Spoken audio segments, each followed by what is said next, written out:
What is going on, guys? So, is your Chrome slow? If it's slow, I do have a tip for you in this video to just check what's going on with your Chrome.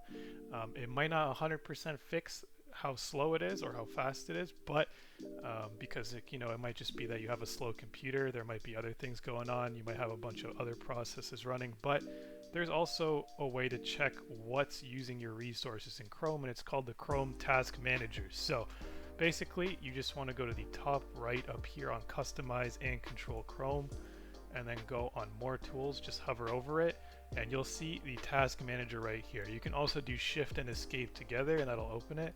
But if you open it here, you'll be able to see how much memory and CPU usage each site that you have open is using. So as you can see, the browser itself uses 125,000 kilobytes of memory.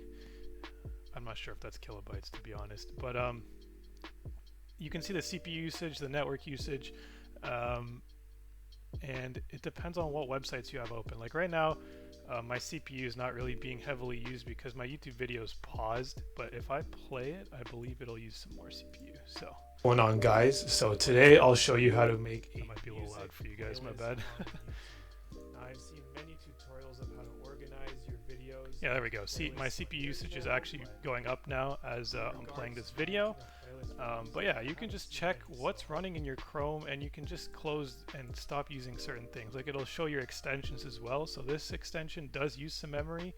I mean, like, it's an extension, so it has to be stored somewhere, right? But it's not using much CPU because I'm not actually activating it. Adblock will use some CPU usage here because it does block ads, but it'll only use it like at the start when you load the page, and as you can see, after the pages are loaded, it doesn't use much.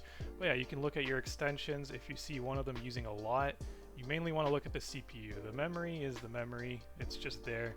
CPU is more important. So just take a look, see what you can do. But yeah, that's just a quick little tip if your Chrome is slow. So hopefully you guys found this video helpful. If you did, please drop a like and don't forget to subscribe. Thanks for watching.